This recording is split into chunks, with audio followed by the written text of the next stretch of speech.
नमस्कार दोस्तों, आप सभी का बहुत बहुत स्वागत है अनअकैडमी के इस प्लेटफॉर्म में। मेरा नाम विकास शुक्ला है और आप सभी मेरे साथ जुड़ चुके हैं लाइव। तो चलिए सभी लोग फटाफट से जुड़ जाएं और हम स्टार्ट करते हैं आज का अपना धमाकेदार सेशन। तो सभी को नमस्कार, सभी प्यारे भाई बहनों को नमस्कार। चलिए, अनअकैडमी गोल अनअकैडमी लेकर के आए आपके लिए बम्पर ऑफर महाधमाका। Join MPPSC mains batch starting this week. तो इस वीक से जो हमारा एमपीपीएससी का बैच स्टार्ट होने वाला है, इसे ज्वाइन करें आप एमपीपीएससी मेंस के लिए। और यहाँ 20% ऑफ चल रहा है अब ये हमारा अनअकैडमी पर। कितना? 20% डिस्काउंट, 20% का डिस्काउंट आ चुका है आप सभी के लिए। त्योहार आ चुका है एग्जामों का, एमपीपीएससी मेंस। और ये आपको वैलिड ऑफर कब तक है? तो 22 से 26 मई तक ही ऑफर वैलिड है। Subscribe now, use code VKS code का इस्तेमाल करना है आपको और ये डिस्काउंट सारे सब्सक्रिप्शंस पर आपको मिल जाएगा।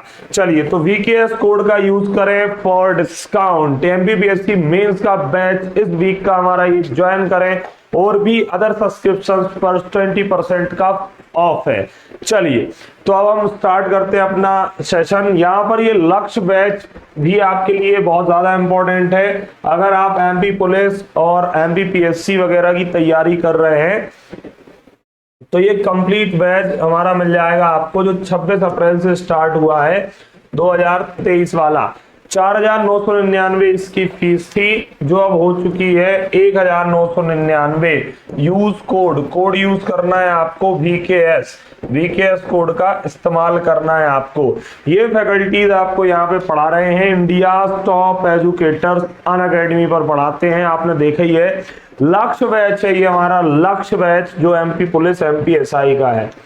प्रगति हमारा एमपी टेट वर्ग 1 प्रगति बैच है ये हमारा, एमपी टेट वर्ग 1 का ये बैच है। एक के लिए विस्तृत बैच है, हिंदी और इंग्लिश दोनों मीडियम में अवेलेबल है।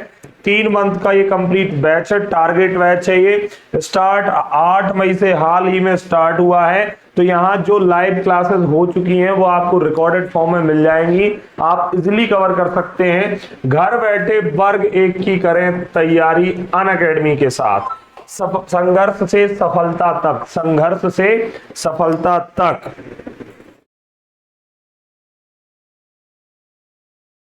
चलिए, बहुत बढ़िया, सभी का स्वागत है, सभी प्यारे भाई बहनों का स्वागत है। ये विजय पथ मेगा फाउंडेशन बैच है हमारा, जो एमपीपीएससी प्रीलिम्स एंड मेंस का है। इसमें आपको कंप्लीट एमपीपीएससी की तैयारी कराई जाएगी। तो ये विजय पथ आपके बेहद काम का 8 मंथ का ये बैच है, हिंदी और इंग्लिश मीडियम में दोनों में मिल जाएगा। 6 अप्रैल से हाल ही में स्टार्ट हुआ है और इसकी रिकॉर्डेड सेशन भी जो हो चुके हैं वो आपको अवेलेबल हैं, इसलिए आप कवर कर सकते हैं। यूज कोड वीकेएस कोड का इस्तेमाल करना है आपको इसके डिस्काउंट के लिए। ये इंडिया के टॉप एजुकेटर्स आपको इसके तहत पढ़ा रहे हैं, ठीक है। चलिए, ये अनअकैडमी की एडवांटेजेस हैं। अनअकैडमी के क्या क्या एडवांटेज हैं? Any time anywhere live and recorded sessions at your convenience, opportunity to learn from the best educators and influencers, get access to multiple best correspondence course, structured pedagogy in synchronous with the academic calendar, events like workshop, strategy sessions, master class, unlimited quizzes, be the host yourself, study material in PDF formats, multiple live doubt clearing session भी आपको यहाँ available है। Unacademy के ये आपकी screen पर advantages हैं। अभी हाल फिलहाल में ये ध्यान रखना है आपको कि 22 मई से 20% डिस्काउंट का ये हमारा कोर्स अभी लॉन्च हुआ है और सारे सब्सक्रिप्शन पर 20% का डिस्काउंट। यूज कोड जो यूज करना है आपको वो है वीकेएस कोड का इस्तेमाल करिए। चलिए, पहला क्वेश्चन आपकी स्क्रीन पर ये रहा। मध्य प्रदेश परिवार नियोजन एवं समन्वय संगठन, मध्य प्रदेश, पहला क्वेश्चन है, मध्य प्रदेश पर्यावरण नियोजन एवं समन्वय संगठन इप्को की स्थापना कब और कहां करी गई? तो इफ्को बताना है आपको, इफ्को की स्थापना कब और कहां की गई। तो सभी लोग एक बार सेशन को लाइक जरूर कर दें, लाइक करिए क्लास को। और आपकी स्क्रीन में आज का पहला प्रश्न, तो मध्य प्रदेश में पर्यावरण नियोजन एवं समन्वय संगठन इफ्को की स्थापना कब की गई। तो देखिए यहाँ पर जो इफ्को की स्थापना करी गई है वो 5 मई 1981। इसका जो हेड क्वार्टर है, हेड क्वार्टर आपको देखने को मिलेगा भोपाल में। कहाँ पे भैया? भोपाल में। अच्छा, आपको एक अभी जो पीएससी में प्री में पूछा गया है IIFM, मैंने कई बार बताया भी है आपको, ये कहां पर है? तो ये है Indian institute of forest management. Indian institute of forest management है ये बेटा। अगर हम इसकी बात करें तो 1982 में ये स्थापित करा गया था, 1982 में। इसके अंतर्गत ये इसका हेड क्वार्टर कहां पर है? भोपाल, जो कि अभी पूछा गया। हिंदी में इसको कहा जाता है भारतीय वन प्रबंधन संस्थान। भारतीय वन प्रबंधन संस्थान। आपसे एक और पूछा जाता है कई बार, आपदा प्रबंधन संस्थान मध्य प्रदेश। आपदा प्रबंधन संस्थान आपको बताना है कि आपदा प्रबंधन संस्थान मध्य प्रदेश में कहां पर है? आपदा प्रबंधन संस्थान। तो चलिए बताइए फटाफट से, ये वन प्रबंधन संस्थान तो ये रहा, आपदा प्रबंधन संस्थान बताना है आपको। क्या बताना है बेटा? आपदा प्रबंधन संस्थान। तो बताएं फटाफट से सही उत्तर, आपदा प्रबंधन संस्थान। चलिए, मध्य प्रदेश में इफ्को की स्थापना तो मैंने बता दी, बाकी आप आपदा प्रबंधन संस्थान बताएं। तो ये भी सर भोपाल में है। 1987 में इसकी स्थापना भोपाल में मध्य प्रदेश की राजधानी में की गई थी। ठीक है ना? चले, ये देखिए, ये आपको मिलेगा यहाँ पे इफ्को। मध्य प्रदेश में राज्य झील प्राधिकरण SLPA का गठन कब किया गया। तो मध्य प्रदेश में झीलों के संरक्षण हेतु, मध्य प्रदेश में झीलों के संरक्षण हेतु यहां पर SLPA का गठन कब किया गया। तो चलिए बताएं फटाफट से।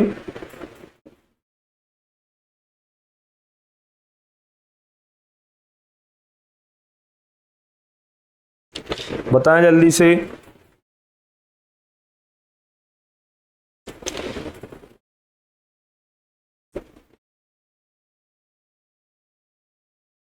बताएं इसका आंसर।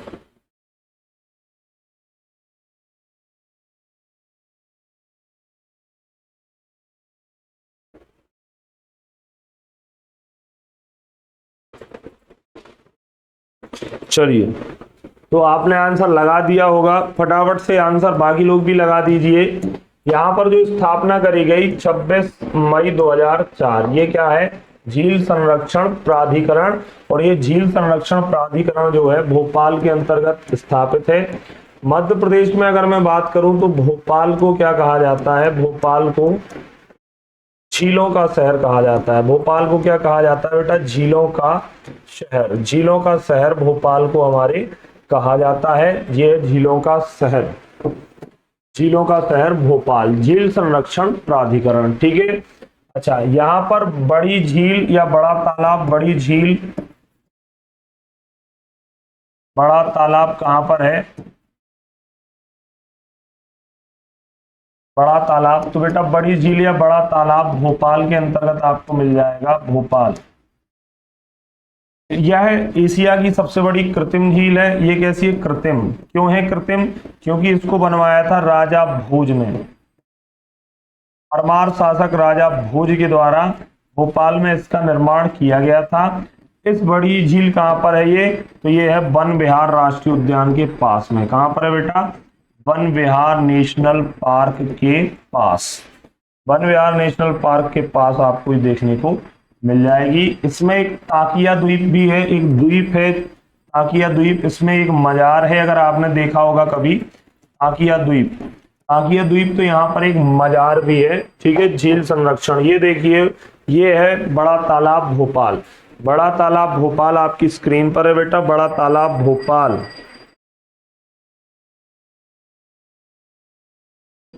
बड़ा तालाब भोपाल बेटा, ठीक है ना।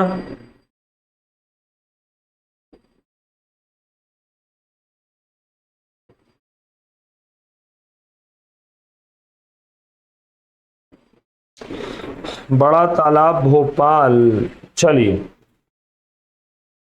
ये है वो मजार या द्वीप जो बीच तालाब में या बीच झील में है। ऐसे आप डोंगी या नाव के माध्यम से यहां पहुंच सकते हैं आसानी से। मध्य प्रदेश की राजधानी भोपाल में स्थित राजा भोज झील को आर्द्र भूमि की सूची में किस वर्ष सम्मिलित किया गया? तो बताएं फटाफट से। मध्य प्रदेश की राजधानी भोपाल में स्थित राजा भोज झील को क्या बनाया गया है? आर्द्र भूमि। इंग्लिश में इसको क्या बोलते हैं सर? वेटलैंड्स।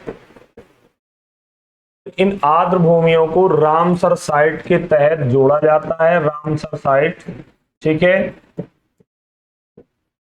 Ramsar site. अच्छा, ये हुआ क्या था? तो देखो, विश्व आर्द्र भूमि सम्मेलन कहाँ हुआ था? आर्द्र भूमि सम्मेलन। आर्द्र भूमि सम्मेलन जो हुआ था बेटा, वह हुआ था हमारे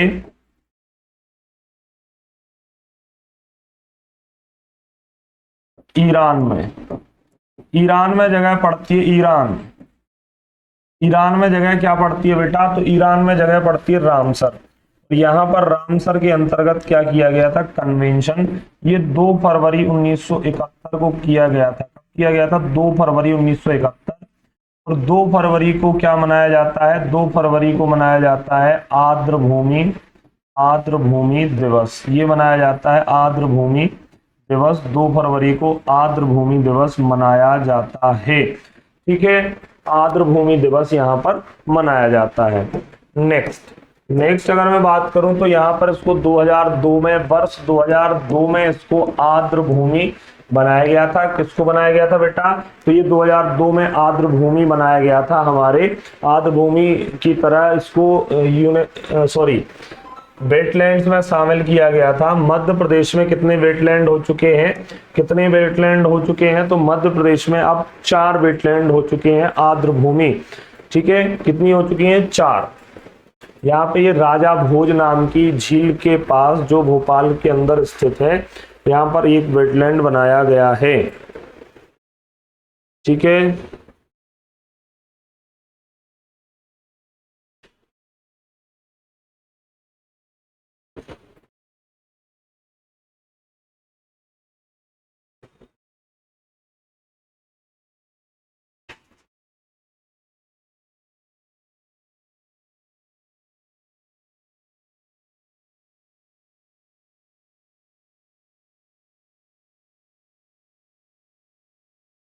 चलिए,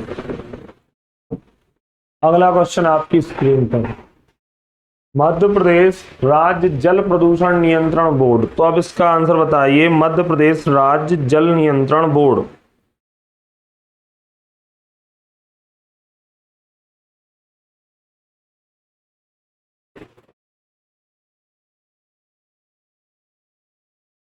चलिए बाकी लोग भी लगाएं आंसर, बहुत बढ़िया, लगाएं जल्दी से इसका सही उत्तर।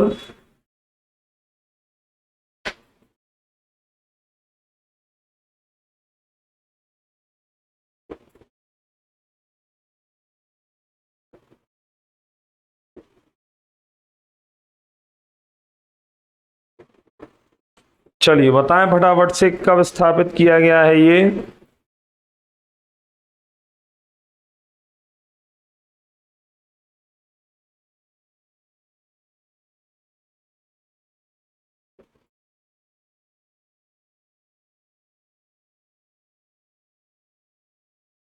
चलें मैं बता देता हूं आपको। मध्य प्रदेश राज्य जल प्रदूषण बोर्ड की स्थापना कब करी गई बेटा? 23 सितंबर 1974 को यहां पर करी गई। जल जीवन मिशन में अगर मैं बात करूं, जल जीवन मिशन में इंदौर संभाग प्रथम स्थान पर रहा है। प्रथम स्थान इंदौर संभाग का क्या रहा है बेटा? प्रथम स्थान, ठीक है। यहाँ पर मध्य प्रदेश को वर्ष 2023 में हाल ही में 2023 में वर्ष 2023 में हाल ही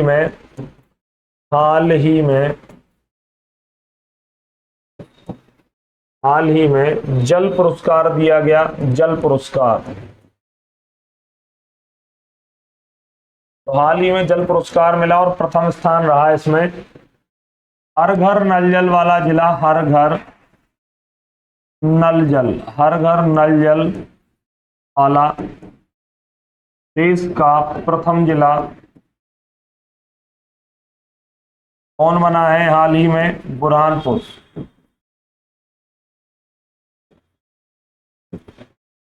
बुरहानपुर। और विश्व जल दिवस कब मनाया जाता है? विश्व जल दिवस, तो विश्व जल दिवस कब मनाया जाता है भैया? 22 अप्रैल को हाल ही में अभी मनाया गया है। 22 अप्रैल को ये मनाया गया है विश्व जल दिवस।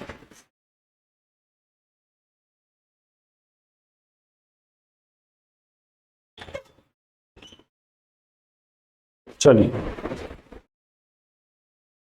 आगे बढ़ते हैं हम फटाफट से। अब अगला क्वेश्चन, पंचवन योजना के तहत प्रत्येक जिले में कितने प्रतिशत वृक्षारोपण का लक्ष्य रखा गया है? तो चलिए बताइए फटाफट से कि पंचवन योजना जो है, पंचवन योजना के तहत प्रत्येक जिले में कितने प्रतिशत वृक्षारोपण का लक्ष्य रखा गया है? तो पंचवन योजना के तहत प्रत्येक जिले में कितने प्रतिशत वृक्षारोपण का लक्ष्य रखा गया है? 33%, 50%, 20%, 75%। तो पंचवन योजना बताएं फटाफट से कितने प्रतिशत वृक्षारोपण से ये संबंधित है? किससे संबंधित है? वृक्षारोपण। और इसके लिए एक अभियान चलाया गया था, अंकुर अभियान। क्या चलाया गया था मध्य प्रदेश में? अंकुर अभियान चलाया गया था। ठीक है, अगर मैं बेटा इसमें बात करूं अंकुर अभियान में, तो इसके लिए वायुदूत ऐप भी लॉन्च किया गया है। वायुदूत एप्लीकेशन भी इसके लिए लॉन्च किया गया है। ठीक है, वायुदूत एप्लीकेशन भी इसके लिए लॉन्च किया गया है। तो यहाँ पर सही उत्तर क्या हो जाएगा? यहाँ पर सही उत्तर हो जाएगा 33%। ये पंचवन योजना क्या कहती है कि आप अपने आसपास कितना 33% वन को विकसित करिए। एक आपने सुना होगा सामाजिक वानिकी योजना। इसका मतलब क्या है? सामाजिक वानिकी योजना। तो सामाजिक वानिकी योजना का भी लक्ष्य वृक्षारोपण है। समाज में आसपास वृक्षारोपण, समाज के लोगों को इसमें वृक्ष दिए गए थे, है ना, सरकार के द्वारा वृक्ष बांटे गए थे सामाजिक वानिकी योजना में कि भैया आप सभी अपने अपने आसपास क्या लगाओ? वृक्ष। और सामाजिक वानिकी योजना आई थी 2006 में। वानिकी दिवस कब मनाया जाता है? वानिकी दिवस, फॉरेस्ट्री डे, वानिकी दिवस। तो वानिकी दिवस प्रत्येक वर्ष 21 मार्च को मनाया जाता है। ये भी याद रखना है आपको कि वानिकी दिवस कब मनाया जाता है? तो 21 मार्च को वानिकी दिवस मनाया जाता है। ठीक है ना? चलें आगे बढ़ते हैं हम। सतपुड़ा राष्ट्रीय उद्यान नर्मदा नदी की किस दिशा में स्थित है? तो अब सतपुड़ा राष्ट्रीय उद्यान के बारे में बात करी गई है। स्थापना कब हुई इसकी? तो सर इसकी स्थापना 1981 में हुई थी। तो सर टाइगर रिजर्व कब बनाया गया बेटा? तो टाइगर रिजर्व इसको 1999 से 2000 में बनाया गया था। इसको biosphere reserve, Pachmarhi biosphere reserve इसमें ही आता है। पचमढ़ी बायोस्फीयर रिजर्व कब बनाया गया इसको? तो पचमढ़ी बायोस्फीयर रिजर्व 1999 में बनाया गया था। ठीक है, इसका एरिया अगर आपसे बोलता है कोई, तो एरिया है इसका 528 वर्ग किलोमीटर, लगभग 528 किलोमीटर स्क्वायर। कितना बेटा? 528।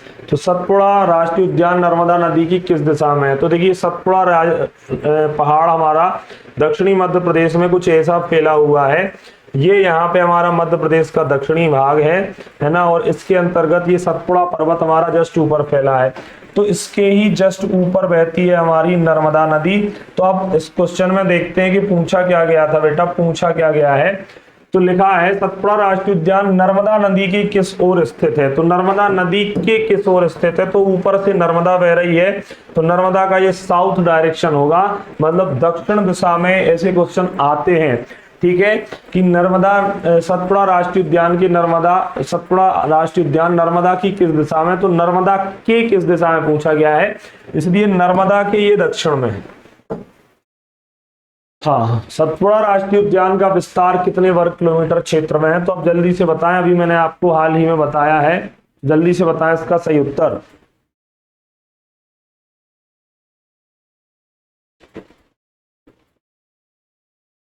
बताइए भी सभी लोग आंसर क्या है सही उत्तर।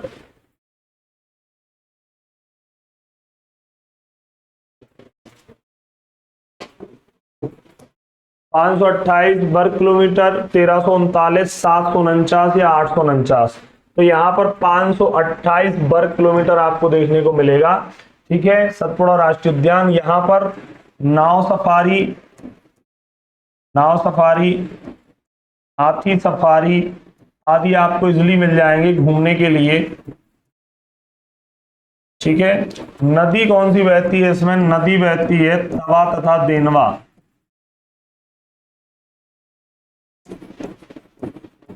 अच्छा, इनके संगम पर जहां ये मिलती है, मढ़ई वन भी इसमें पाया जाता है, मढ़ई वन व बोरी घाटी, जो कि बहुत ही घने जंगलों के लिए जानी जाती है, बोरी घाटी। यहाँ पर इसमें मिलता क्या है, तो बांस व सागौन मिलता है, बांस व सागौन। अधिकता किसकी है इसमें, बांस व सागौन। इंडियन बाइसन या गौर, जो जंगली भैंसा होता है, वो यहाँ प्रमुख रूप से पाया जाता है। भालुओं के लिए जाना जाता है, भालू, तथा इसके अलावा जायंट गिलहरी या उड़न गिलहरी।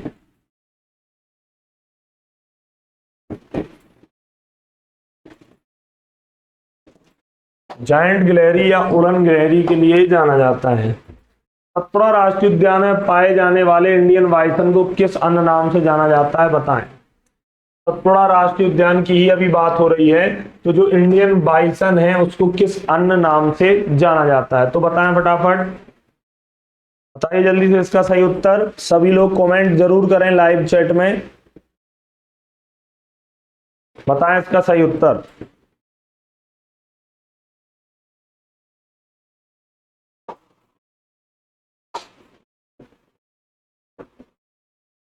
अच्छा, अगर मैं इसमें और भी बात करूं तो हाल ही में करंट अफेयर के हिसाब से हाल ही में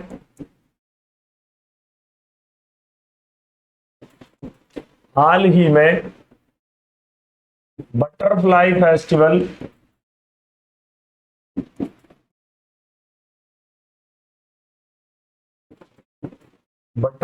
फेस्टिवल कहाँ आयोजित किया गया, मणि या Satpura tiger reserve. Satpura tiger reserve में हाल ही में यह मनाया गया। इंडियन बाइसन को गौर भी कहा जाता है, अभी मैंने बताया था आपको, डी इज राइट आंसर। या जंगली भैंसा की तरह ये दिखता है एकदम, जंगली भैंसा भी आप इसको बोल सकते हैं। चले, मध्य प्रदेश का एकमात्र राष्ट्रीय उद्यान बताइए जिसमें बस, जीप, हाथी, डोंगी एवं नाव चलाने की अनुमति प्राप्त है, तो बताएं जल्दी से ऐसा कौन सा है वह राष्ट्रीय उद्यान। तो मैंने आपको बताया भी है, आप फिर से देख लीजिए इसको। ऐसा एकमात्र कौन सा राष्ट्रीय उद्यान है जहां पर बस, जीप, हाथी, डोंगी एवं नाव चलाने की अनुमति प्राप्त है, तो कौन है वह, तो एग्जैक्टली सतपुड़ा है। बाकी मैं कान्हा को थोड़ा सा बताता हूं आपको, कान्हा कहां पर है, मंडला व बालाघाट। मंडला बालाघाट जिलों में क्या है बेटा, मंडला बालाघाट जिलों में आपको कान्हा मिल जाएगा। सबसे बड़ा राष्ट्रीय उद्यान 940 किलोमीटर स्क्वायर सबसे बड़ा है।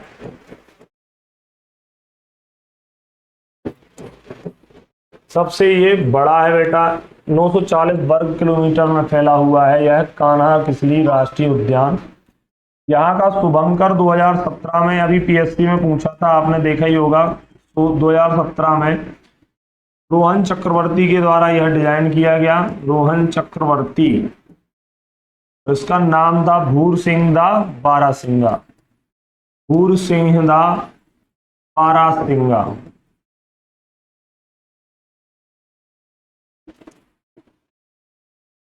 भूर सिंह दा बारासिंगा इसका क्या है? शुभंकर है।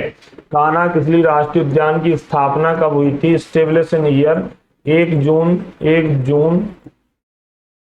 1949, 1 जून 1955, सॉरी 1 जून 1955 के अंतर्गत इसकी स्थापना की गई थी। एकमात्र राष्ट्रीय उद्यान जहां पर नाव, डोंगी, हाथी सफारी ये सब चलाया जाता है वो है सतपुड़ा। माधव राष्ट्रीय उद्यान की स्थापना कब करी गई थी? 1958 में करी गई थी, आपको भी पता है, शिवपुरी। और यहाँ से नेशनल हाईवे नंबर 46 और नेशनल हाईवे नंबर 27 गुजरते हैं। बांधवगढ़ की स्थापना कब करी गई थी? 1968। टाइगर रिजर्व इसको कब बनाया गया था? टाइगर रिजर्व इसको बनाया गया था 1993, और ये उमरिया जिले में आपको मिल जाएगा। हाल ही में यहाँ बलून सफारी चलाई गई है, balloon safari, hot air balloon safari. आपने देखा होगा कि गुब्बारे में जो लोग बैठ करके उड़ने लगते हैं, तो ये गुब्बारे में बैठा करके यहाँ पर लोगों को इसके अंतर्गत सैर कराई जाएगी। कहाँ की? बांधवगढ़ राष्ट्रीय उद्यान। और ये ऐसा राष्ट्रीय उद्यान है जहाँ भगवान विष्णु की लेटी हुई प्रतिमा और संस्कृत भाषा का अभिलेख प्राप्त हुआ है, जहां से ऐसा राष्ट्रीय उद्यान है ये। ठीक है, क्लियर।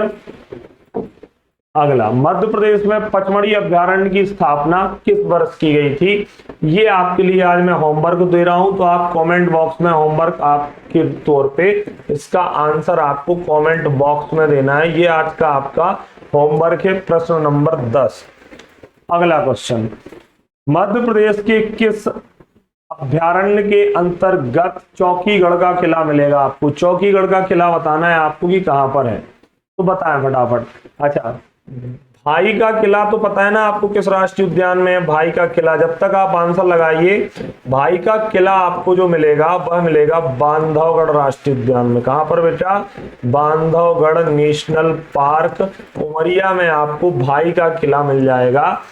ऐसा कहा जाता है कि भगवान राम ने अपने छोटे भाई लक्ष्मण के लिए यह किला बनवाया था। क्या कहा जाता है कि भगवान राम ने अपने भाई लक्ष्मण के लिए, छोटे भ्राता लक्ष्मण के लिए यह भाई का किला बनवाया था, जो आज बांधवगढ़ राष्ट्रीय उद्यान के एकदम बीचों बीच है। यहाँ से एक संस्कृत भाषा का अभिलेख, चरण गंगा नदी यहाँ पर बहती है और भगवान विष्णु की लेटी हुई प्रतिमा यहाँ से प्राप्त हुई।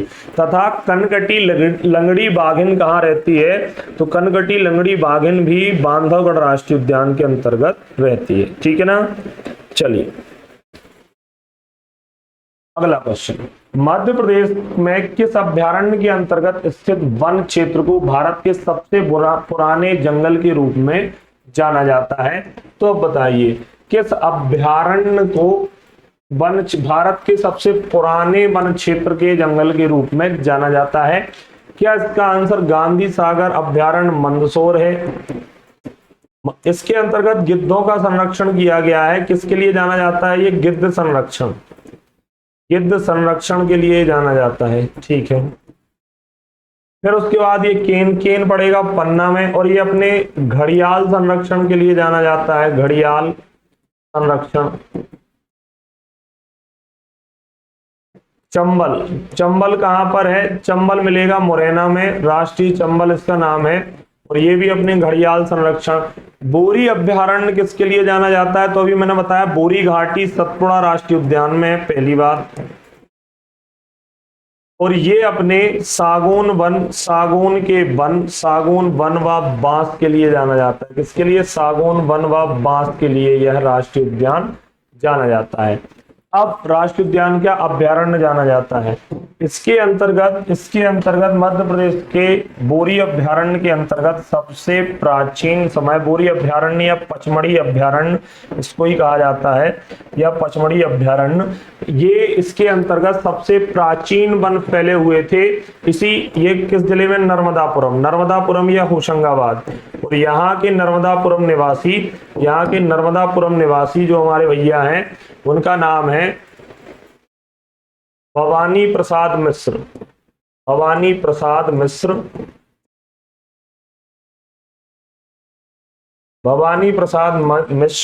और अगर मैं इनकी बात करूं भवानी प्रसाद मिश्र की, तो बेटा इन्होंने लिखा है सतपुड़ा के घने जंगल ऊँघते अनमने जंगल, सतपुड़ा के घने जंगल ऊँघते अनमने जंगल।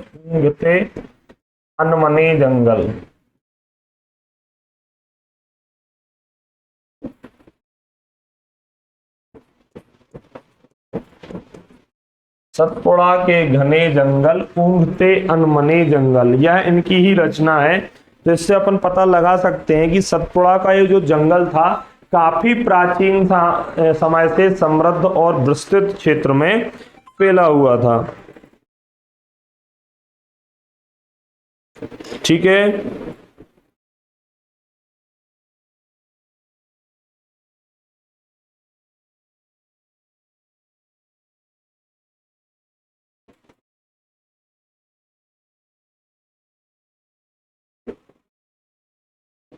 चलिए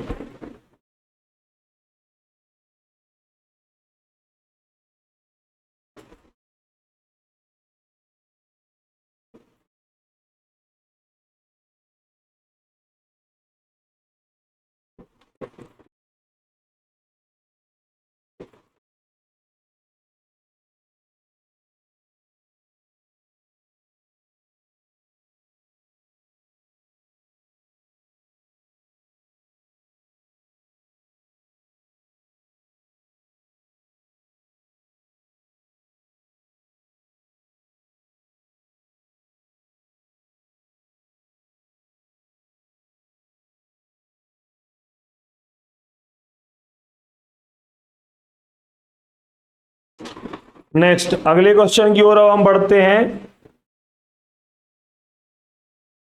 ये देखिए, मध्य प्रदेश में किस अभ्यारण्य को पक्षियों का अभ्यारण्य कहा जाता है?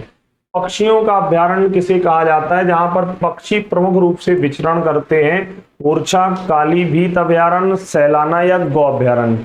देखिए, ओरछा वाला तो निवाड़ी जिले में पड़ता है, परंतु यह नहीं जाना जाता है, यह जाना जाता है अपने लंगूर बंदर जो होते हैं, लंगूरों व किसके लिए जाना जाता है? लंगूर व जंगली सुअर के लिए जाना जाता है ये। ठीक है, लंगूर व जंगली सुअर यहाँ ज्यादातर देखने को मिलते हैं। कालीभीत अभ्यारण्य है, ये बैतूल में है। यहाँ पर काले भालुओं के लिए ये जाना जाता है, काले भालू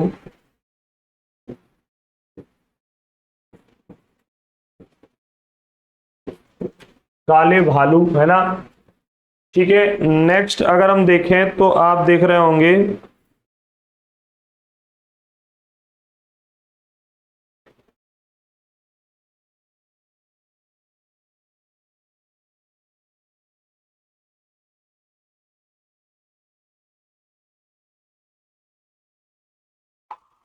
चलिए, तो यहां पर सैलाना अभ्यारण्य कहां पर है? ये रतलाम में आपको सैलाना अभ्यारण्य मिल जाएगा। गो अभ्यारण्य ये आगर मालवा सुसनेर के अंतर्गत बेटा ये आपको देखने को मिलेगा। और यहाँ पर गायों का संरक्षण किया गया है। रतलाम में जो संरक्षण है, इससे आपको समझ में आ जाएगा, यहाँ पर जो रतलाम में जो संरक्षण बेटा आपको देखने को मिलेगा, वह संरक्षण ये खरमोर पक्षी का मिलेगा आपको। खरमोर पक्षी का यहाँ पर आपको मिल जाएगा। खरमोर पक्षी सैलाना अभ्यारण्य खरमोर पक्षी के लिए जाना जाता है।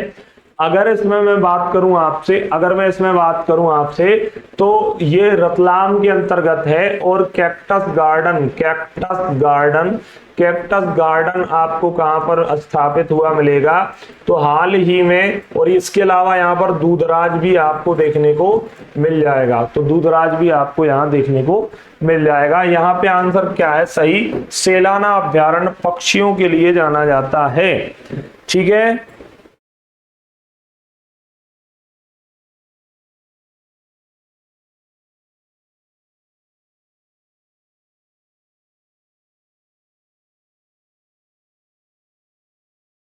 सेलाना अभ्यारण्य जो है पक्षियों के लिए बेटा जाना जाता है।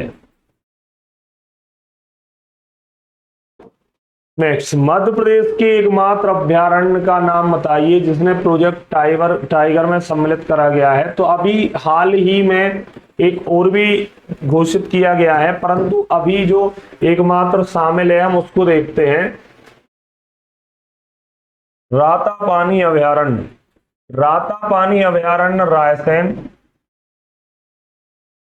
यहां पर भी काफी पक्षियों का बसेरा है, काफी पक्षियों का बसेरा हो चुका है।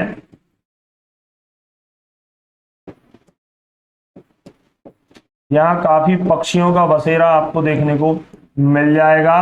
ठीक है, जिसका नाम है रातापानी अभ्यारण्य। यहाँ पर आपको सागौन और बांस के वृक्ष मिलेंगे, सागौन बांस के वृक्ष आपको देखने को मिलेंगे। यहाँ बोरी घाटी और बोरी अभ्यारण्य आपको देखने को मिलेगा। इसके अलावा बोरी घाटी मैंने लिख दिया, सॉरी क्षमा करें, बोरी घाटी सब पड़ा, बाकी सागौन और बांस की अधिकता है, क्षमा करें भैया, ये इतना ही याद रखना है इसमें। अच्छा, चौकीगढ़ का किला हमने लगाया था आंसर, नहीं लगाया था, सॉरी ये भी नहीं लगाया मैंने। ये सिंगोरी अभ्यारण्य रायसेन से याद आया मुझे, रायसेन इसका सही उत्तर है, रायसेन का सिंगोरी, रायसेन का सिंगोरी यहां पर चौकीगढ़ के किले के लिए जाना जाता है। ठीक है, और इसका सही उत्तर सैलाना था। इसका सही उत्तर आपको मिलेगा जहां प्रोजेक्ट टाइगर चलाया जा रहा है, एकमात्र अभ्यारण्य था। नया कौन सा घोषित किया गया है, तो नया जहां पर टाइगर रिजर्व बनाया जाएगा, नया ऐसा जहां टाइगर रिजर्व बनाया जाएगा, तो ये दुर्गावती, ये क्या है बेटा, दुर्गावती अभ्यारण्य है, दुर्गावती अभ्यारण्य के अंतर्गत इसमें कौन कौन सा क्षेत्र शामिल किया गया है, तो सागर का नौरादेही व दमोह का दुर्गावती अभ्यारण्य, दोनों को मिलाकर अब नया टाइगर रिजर्व बनाए जाने की घोषणा की गई है। अब इन दोनों को मिलाकर के क्या बना दिया जाएगा, यहाँ पर अभ्यारण्य बना दिया जाएगा, टाइगर रिजर्व बना दिया जाएगा।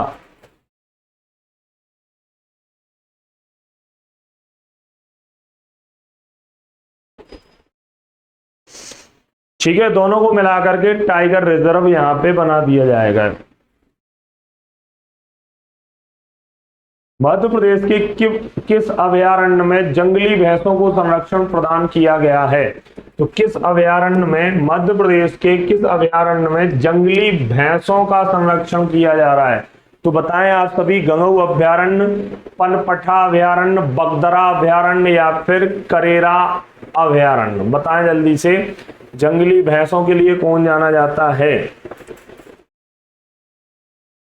देखो, करेरा तो जो था 2022 में हो चुका है समाप्त, 2022 में समाप्त, ये करंट अफेयर है। ये करेरा अभयारण्य कहाँ मिलता है बेटा, शिवपुरी के अंतर्गत करेरा अभयारण्य आपको देखने को मिल जाएगा। इसके अंतर्गत आपको बताना है, तो गंगऊ अभयारण्य में जंगली भैंसा संरक्षण केन और गंगऊ छतरपुर, पन्ना छतरपुर में ये भी पड़ता है। तो ये किसके लिए जाना जाता है, पन्ना छतरपुर वाला पाया जाता है, जंगली भैंसा संरक्षण के लिए आपको देखने को ये मिलेगा। क्लियर है ना।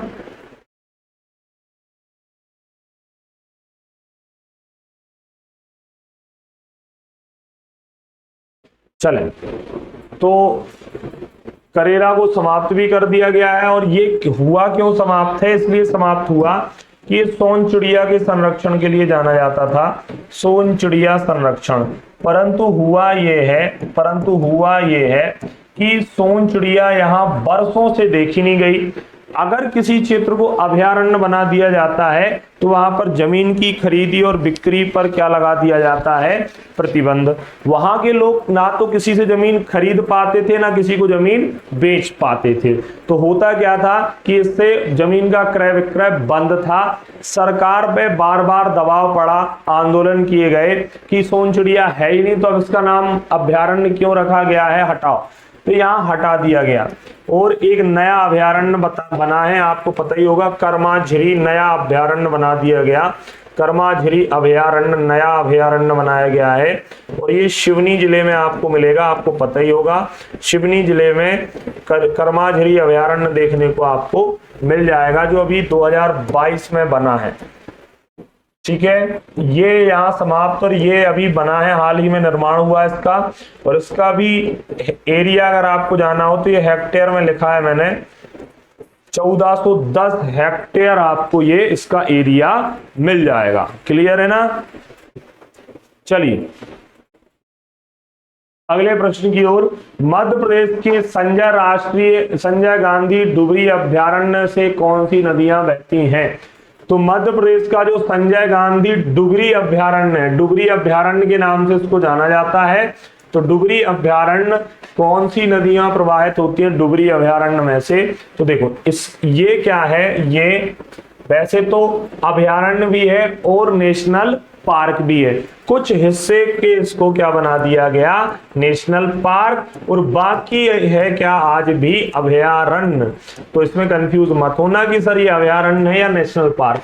आधे में नेशनल पार्क, आधे क्या है, एक फिक्स एरिया डिवाइड किया गया कि भैया इतने में तो कर दो नेशनल पार्क, बाकी में रहने दो अभयारण्य। तो यहां से कौन सी नदी, क्या नर्मदा, सोन और ताप्ती? तो जी नहीं, नर्मदा और ताप्ती तो कतई नहीं है। गोपद है, बनास है और सोन है। देखो ये चंबल वाली बनास नहीं है, ये बनास सहायक, सोन रिवर की सहायक बनास है, ये वो वाली नदी है। क्लियर?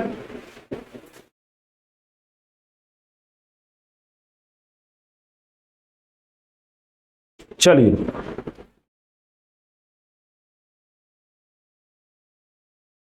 अगला क्वेश्चन। मध्य प्रदेश में स्थित इंदिरा प्रियदर्शनी उद्यान किस राष्ट्रीय उद्यान का नाम है? अब बताना है आपको कि इंदिरा प्रियदर्शनी जो उद्यान है, राष्ट्रीय उद्यान, यह किस राष्ट्रीय उद्यान का अन्य नाम है?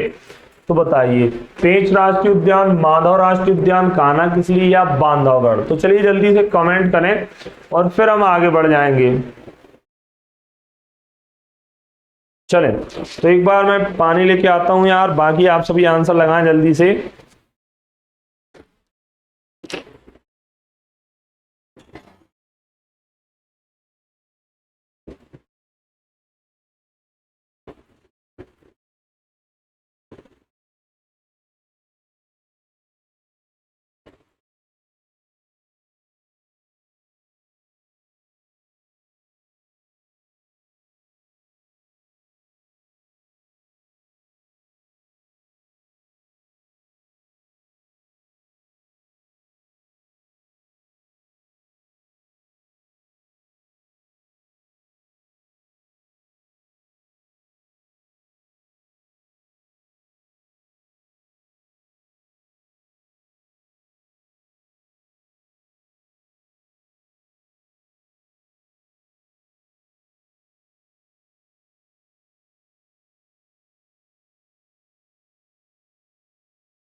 चलिए तो आप सभी ने लगा दिया होगा इसका आंसर। इसका आंसर क्या है? इसका आंसर प्रियदर्शनी, इंदिरा प्रियदर्शनी उद्यान है। पेंच रिवर के कारण इसका नाम क्या पड़ा है? पेंच रिवर के कारण इसका नाम पेंच राष्ट्रीय उद्यान पड़ा है। ये सिवनी छिंदवाड़ा में है। 2002 से ये नाम पड़ा था। कब से पड़ा था बेटा? 2002 से, 2002 से। ठीक है, सिवनी छिंदवाड़ा जिलों में ये फैला मिलेगा आपको। इसकी स्थापना जो है पेंच 1975। इसको सर टाइगर रिजर्व कब बनाया गया भैया? तो इसको 1992 में टाइगर रिजर्व बनाया गया था। मोगली उत्सव भी यहाँ आयोजित होता है। तो मोगली उत्सव कब से मनाया जा रहा है? मोगली लैंड भी स्थापित है यहाँ पर 2004। और काला तेंदुआ बाघीरा अभी हाल ही में चर्चा में आया था कि यह मध्य प्रदेश और महाराष्ट्र की बाउंड्री में आता जाता रह रहा है बार बार।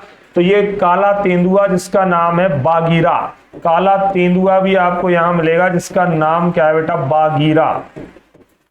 बाघीरा नाम का काला तेंदुआ भी यहां पर देखने को आपको मिल जाएगा। तो ये पेंच राष्ट्रीय उद्यान का दूसरा नाम है। इसका है भैया पेंच राष्ट्रीय उद्यान का अन्य नाम। चलें, मध्य प्रदेश में दक्षिण पूर्व में स्थित पेंच राष्ट्रीय उद्यान का विस्तार मध्य प्रदेश के किस अन्य राज्य में भी देखने को मिलता है? तो बताइए फटाफट। अच्छा, इस राष्ट्रीय उद्यान का उल्लेख अबुल फजल की आईने अकबरी में भी आपको मिल जाएगा। अबुल फजल की आईने अकबरी, अबुल फजल की आईने अकबरी में आपको इसका उल्लेख मिल जाएगा। किसका उल्लेख बेटा? पेंच राष्ट्रीय उद्यान का। इसके अलावा रूडयार्ड किपलिंग की द जंगल बुक में आपको रूडयार्ड किपलिंग की द जंगल बुक में भी आपको मिल जाएगा। रूडयार्ड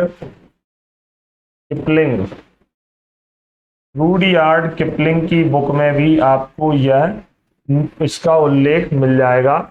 ठीक है, तो यहां पर एक काला पहाड़ भी है, चर्चा में रहा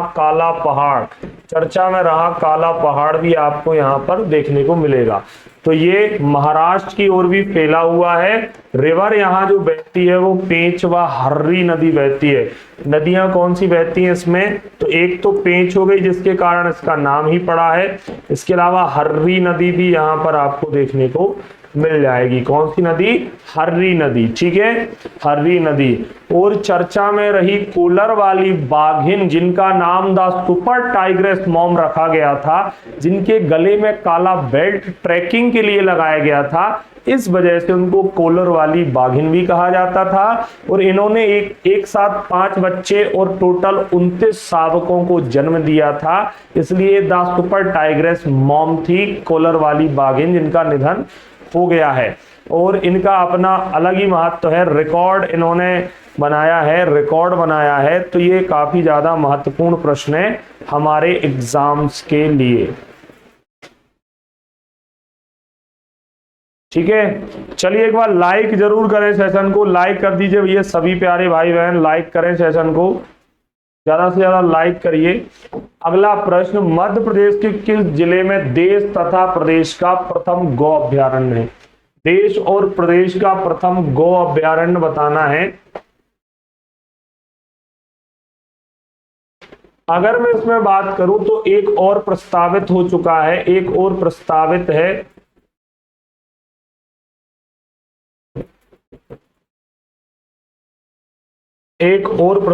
है, और उसका नाम क्या है बेटा? एक और प्रस्तावित है, उसका नाम है यहां पर बसामन मामा गौ अभयारण्य।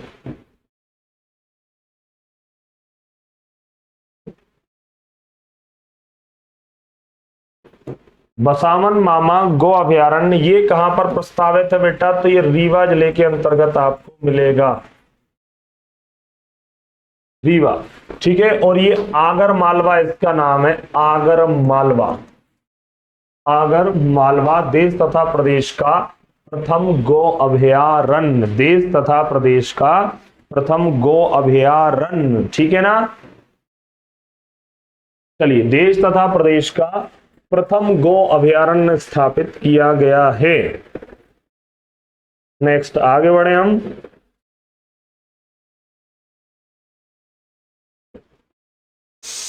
चलिए, मध्य प्रदेश के दमोह जिले में दुर्गावती अभयारण्य की स्थापना की गई है। इसकी स्थापना कब की गई? अच्छा, इसकी मैं बात करूं तो ये पहली बात तो दमोह में है, क्वेश्चन ने ही बोल दिया है। दूसरी बात, इसके पास एक निदान जलप्रपात है, निदान जलप्रपात, ठीक है, निदान जलप्रपात है जो कि सोनार नदी पर है। किस नदी पर है? सोनार नदी। और ये दमोह जिले में, दमोह के अंतर्गत दुर्गावती अभयारण्य आपको मिल जाएगा, ठीक है ना। इसमें अभी हाल ही के करंट अफेयर के हिसाब से मैं बात करूं तो यहां दुर्गावती टाइगर रिजर्व भी, दुर्गावती जो मैंने अभी स्टार्टिंग में बताया, दुर्गावती टाइगर रिजर्व भी स्थापित किया जाना है, ठीक है। इसकी स्थापना ये कांस्टेबल वाले एग्जाम में भी पूछा गया था। 1997 इसका सही उत्तर हो जाएगा। कितना हो जाएगा बेटा? 1997, 1997। चलिए, निम्नलिखित विकल्पों में से कौन सा राष्ट्रीय उद्यान वर्ष 1999 में मध्य प्रदेश के प्रथम जैव क्षेत्रीय रिजर्व के रूप में घोषित किया गया? तो मैंने एक बार और भी आपको ये बताया था, यह राष्ट्रीय उद्यान कौन सा ऐसा राष्ट्रीय उद्यान है जो 1999 में देश के प्रथम बायोस्फीयर रिजर्व के तौर पर इसको शामिल किया गया है। देश का बायोस्फीयर रिजर्व के रूप में इसको घोषित किया गया। पेंच राष्ट्रीय उद्यान, बांधवगढ़ राष्ट्रीय उद्यान, सतपुड़ा या पन्ना। तो चलिए, यहां पर मैंने बताया था आपको कि 3 हैं, उसमें से सबसे पहला कौन सा है? मध्य प्रदेश में कितने बायोस्फीयर रिजर्व है भैया? कितने बायोस्फीयर रिजर्व है मध्य प्रदेश में? बायोस्फीयर रिजर्व कितने हैं मध्य प्रदेश में? तो यहां पर जो बायोस्फीयर रिजर्व मिलेंगे आपको वो है 3। सबकी अलग अलग डेट है। ये प्रथम वाला है, तो देखिए ये है सतपुड़ा राष्ट्रीय उद्यान। इसके अंतर्गत जो पचमढ़ी बायोस्फीयर रिजर्व स्थापित किया गया था, पचमढ़ी बायोस्फीयर रिजर्व,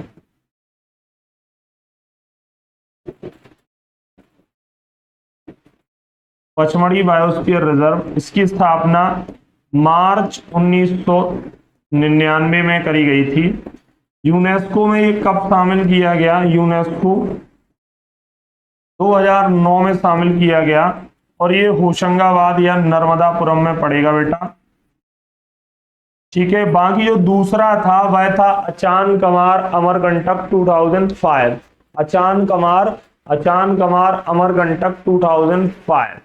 तीसरा कौन सा था? अच्छा, अचान कमार अमरकंटक को कब शामिल किया गया यूनेस्को में? अचान कमार अमरकंटक 2005 यूनेस्को में कब शामिल किया गया बेटा? ये यूनेस्को में 2012। ये नंबर 2 था, ये नंबर 1, ये नंबर 2, ये नंबर 3। अब मैं एक बार और भी पढ़ाया था मैंने, फिर से बता देता हूं।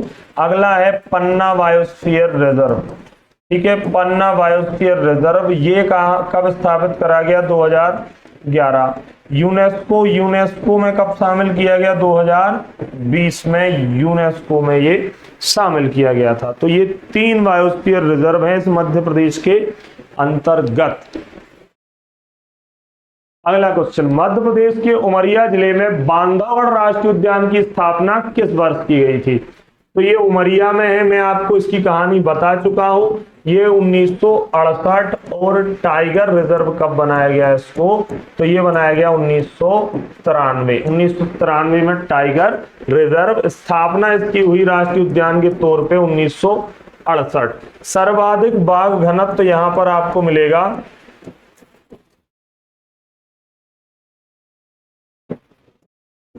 सर्वाधिक बाघ घनत्व के लिए यह राष्ट्रीय उद्यान जाना जाता है, ठीक है। सर्वाधिक बाघ घनत्व के लिए यह जाना जाता है। अगला प्रश्न, भारत में बाघों की संख्या के संदर्भ में सर्वाधिक बाघ घनत्व। लो, आप वही क्वेश्चन है जो मैं आपको बता रहा था। बताएं जल्दी से आंसर। यह राष्ट्रीय उद्यान विंध्याचल की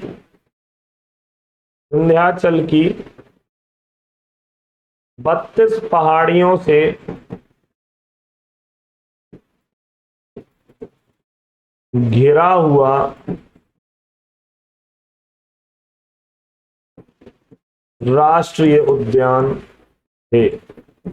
इतनी विंध्याचल की जो कैमूर श्रेणी है, कैमूर जो कटनी उमरिया के आसपास है, कैमूर श्रेणी, उसके अंतर्गत ये फैला हुआ है हमारा, ठीक है। और 32 पहाड़ियां वहां पर विंध्याचल की 32 पहाड़ियों से घिरा हुआ है। नदी वही है चरण गंगा। नदी कौन सी बहती है यहाँ पे? नदी बहती है भाई साहब चरण गंगा। नदी वही है चरण गंगा, नदी चरण गंगा।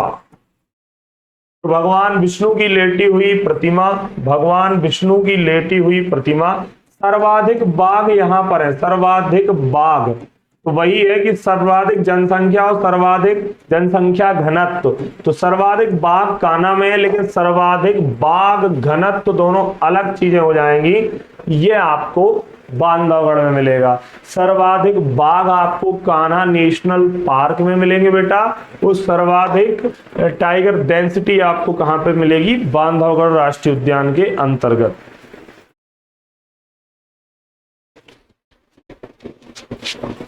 ठीक है, चलें अगला प्रश्न। मध्य प्रदेश में माधव राष्ट्रीय उद्यान से कौन सा राजमार्ग गुजरता है? माधव राष्ट्रीय उद्यान से बताना है बेटा आपको कौन सा।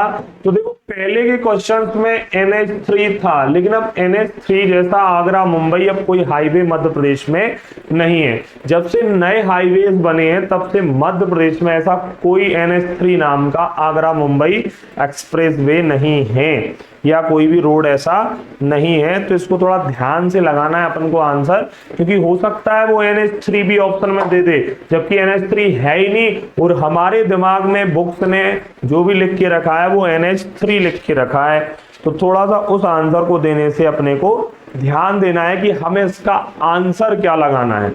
एक बार ये सभी लोग लाइक जरूर करें सेशन को लाइक कर दीजिए फटाफट। सेशन को एक लाइक जरूर करें। चलिए, तो यहाँ पे माधव राष्ट्रीय उद्यान से नेशनल हाईवे नंबर 46 ये भी गुजरता है और ये भी गुजरता है। ये मध्य प्रदेश का सबसे बड़ा, सबसे लंबा नेशनल हाईवे है। एमपी में कुल लंबाई इसकी, मध्य प्रदेश में इसकी कुल लंबाई 634 किलोमीटर मिल जाएगी। क्लियर? कितनी मिलेगी बेटा? 634 किलोमीटर इसकी कुल लंबाई मिल जाएगी। ठीक है, चलिए अगला प्रश्न। मध्य प्रदेश में सर्वप्रथम सफेद बाघ कब देखा गया? तो सफेद बाघ की बात की गई है कि कब देखा गया, ना कि पकड़ा गया। देखा गया और पकड़ा गया में जमीन आसमान का अंतर है।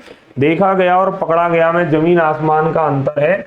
देखा गया था, ये आंसर है व्यापम के आंसर के अनुसार, व्यापम आंसर है ये, व्यापम इसको पूछ चुका है। तो ये देखा गया। पकड़ा कब गया था? तो पकड़ा गया 28 मई को सर्वप्रथम पकड़ा गया था 1951 को। मोहन बाघ सीधी के बरगाड़ी से रीवा के महाराजा मार्तंड सिंह ने पकड़ा। ठीक है, तो ये किसने पकड़ा था? रीवा रियासत के महाराजा मार्तंड सिंह ने इस बाघ को बेटा पकड़ा था। ठीक है, इस बाघ को किसने पकड़ा था? रीवा रियासत के महाराजा के द्वारा यह पकड़ा गया जिसका नाम मोहन था। सीधी के बरगाड़ी से पकड़ा था इन्होंने, ठीक है। तो पकड़ा गया सबसे पहले वो 1951, और जो देखा गया, देखने और पकड़ने में अंतर है, तो इस बात का आंसर आपको बहुत व्यवस्थित देना है और बिना कंफ्यूज हुए, ठीक है ना। ये देखिए, ये है हमारे मोहन भाई साहब। मोहन तो नहीं है लेकिन एक सफेद बाघ है। अच्छा, जो जू है इंदौर का, कमला नेहरू राष्ट्रीय प्राणी संग्रहालय, उसमें रागिनी नाम की सफेद बाघिन है जिसको उड़ीसा से लाया गया था। तो पिछले साल उसने 3 बाघों को क्या किया था बेटा, जन्म दिया था। तो वो भी काफी इंपॉर्टेंट है, ठीक है। और ये आपके लिए आज का ये ऑफर है जो कि आप सभी देख रहे होंगे स्क्रीन पर। 20% का सभी सब्सक्रिप्शंस पर अब डिस्काउंट है। डेट याद रखना है आपको, 22 से 26 मई तक यह चलेगा। कोड यूज करना है फॉर डिस्काउंट, आपको कोड यूज करना है VKS, और सारे सब्सक्रिप्शंस पर अनअकैडमी के आपको 20% का डिस्काउंट अवेलेबल है।